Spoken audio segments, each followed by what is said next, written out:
Hello friends, आज हम discuss करने वाले हैं ओरिजिन ऑफ अर्थ का लेक्चर नंबर 3।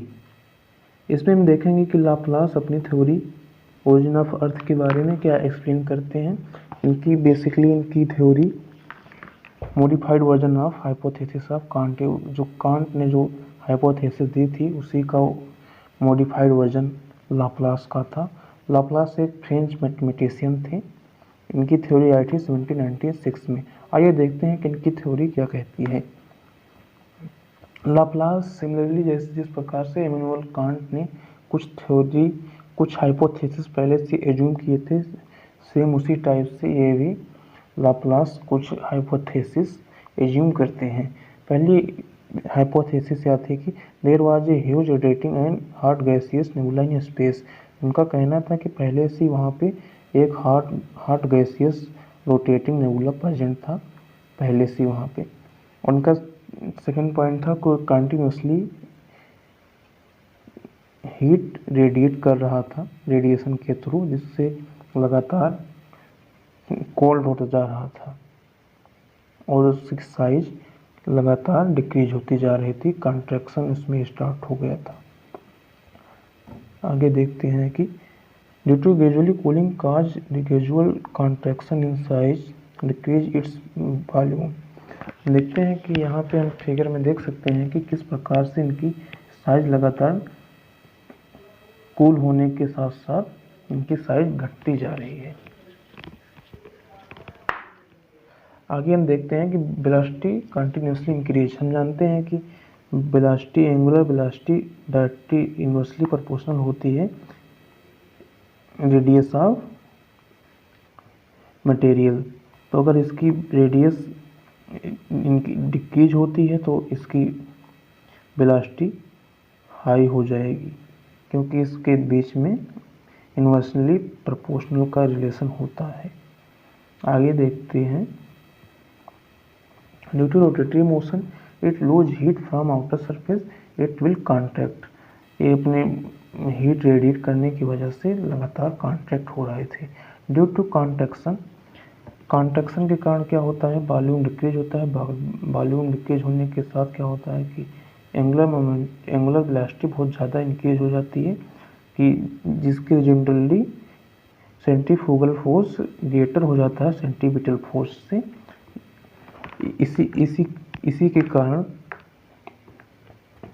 इसी के कारण nebula can not rotate without outer part, जिसके कारण नेबुला के आउटर पार्ट जो था इनर पार्ट के साथ रोटेट नहीं कर पा रहा था, क्योंकि इसका सेंट्रीफ्यूगल फोर्स हाई हो गया था, जिसके रिजल्टेंट एक रिंग सेपरेट हो जाती है न्यूक्लियस से अलग होकर। एक रिंग सेपरेट हो जाती है यहाँ पे, और वही रिंग आगे चलकर प्लैनेट बनती है, जो कि आगे हम देखेंगे। Outer ring condense and become solid. ये रिंग जो सेपरेट हुई थी न्यूक्लियस नेबुला से, ये रिंग कंडेंस हो जाती है और रोटेट करने लगती है, न्यूक्लियस के चारों तरफ रिवॉल्व करने लगती है, और इसका ये रिंग कंडेंस होकर प्रेजेंट डे का प्लैनेट बन जाती है। ये 9 पार्ट में कंडेंस होती है पूरी रिंग, जो कि 9 प्लैनेट आज हमारे प्रेजेंट डे के प्लैनेट्स हैं। और रिमेनिंग पार्ट जो इसका न्यूक्लियस था, आज के दिन का ये सन बना है। आगे देखते हैं, इनकी थ्योरी के कुछ वीक पॉइंट्स है जिसके कारण रिजेक्ट की जाती है, इनकी थ्योरी रिजेक्ट की जाती है। Did not explain source of origin of nebula के बारे में साइलेंट रहते हैं, कुछ नहीं बताते कि इनका ओरिजिन कहाँ से हुआ, और इसके साथ साथ ये भी इसके रोटेशन पर भी साइलेंट रहते हैं। कोई इनका स्ट्रांग पॉइंट नहीं था कि ओनली 9 प्लैनेट्स ही क्यों फॉर्म हुए, क्यों फिक्स नंबर 9 प्लैनेट्स ही था। अगर रिमेनिंग पार्ट न्यूक्लियस जो रिमेनिंग पार्ट था नेबुला का, अगर वो पॉइजन डे का सन है तो उसके ऊपर कुछ बल्ज होना चाहिए, क्योंकि केवल ये सॉलिड स्टेट के मटेरियल में ही पॉसिबल है कि फ्रेश सरफेस ही जो सेपरेट हो जाती है उसकी आउटर सरफेस फ्रेश रहे, लेकिन लिक्विड में ऐसा नहीं होता है। कुछ इसमें बल्ज आ जाते हैं जब वो सेपरेट होते हैं। आगे पॉइंट्स क्या थे? If nebula was gaseous state refer to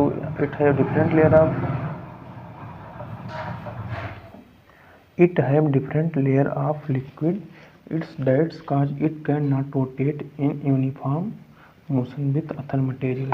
इसका मीन्स मतलब यह है कि अगर हम एक ग्लास में वाटर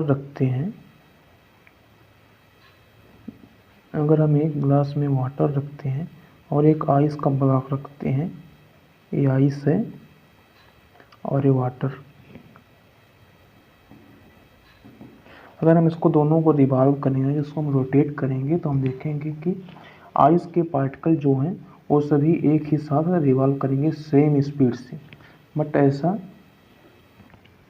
वाटर में ऐसा नहीं होगा। कुछ पार्टिकल इसके तेज़ी से रोटेट करेंगे, कुछ मीडियम, कुछ करेंगे नहीं, कुछ मीडियम, कुछ लो स्पीड से रोटेट करेंगे। सेम चीज़ है कि अगर हमारा नेबुला गैसियस स्टेट में रहा होगा तो उसके सभी जो लेयर थे वो एक साथ रोटेट नहीं कर सकते, क्योंकि वो उनके पार्टिकल ये गैसियस स्टेट का प्रॉपर्टी नहीं होता है, ये केवल सॉलिड स्टेट में ही पॉसिबल है।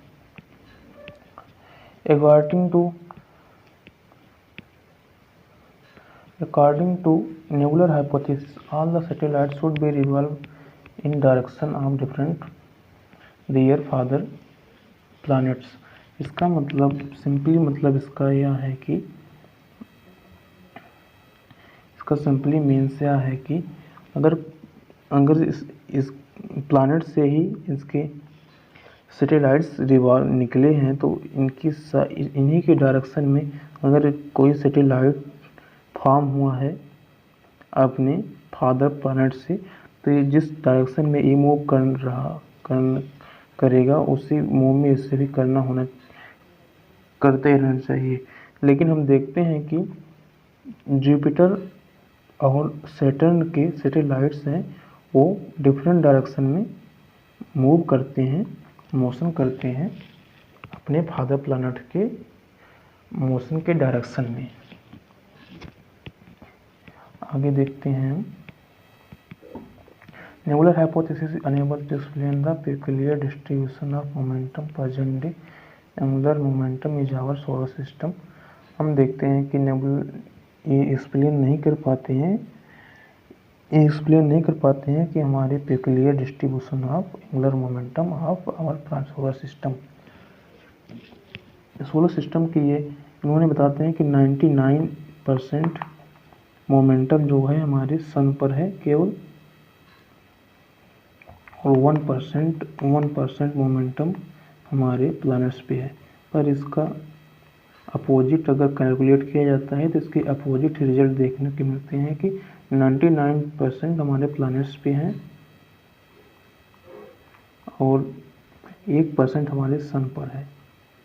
तो यही था इनका nebular hypothesis of origin of earth. इन्होंने ओरिजिन ऑफ अर्थ के बारे में इन्होंने जो हाइपोथेसिस दी थी, इनके कुछ बिग पॉइंट्स थे जो हमने ऊपर डिस्कस किए, जिसके कारण कि इनकी हाइपोथेसिस डिस्क्वालीफाई हो जाती है, रिजेक्ट हो जाती है। हम आने वाले लेक्चर में दूसरी हाइपोथेसिस देखेंगे ओरिजिन ऑफ अर्थ के बारे में। Thank you.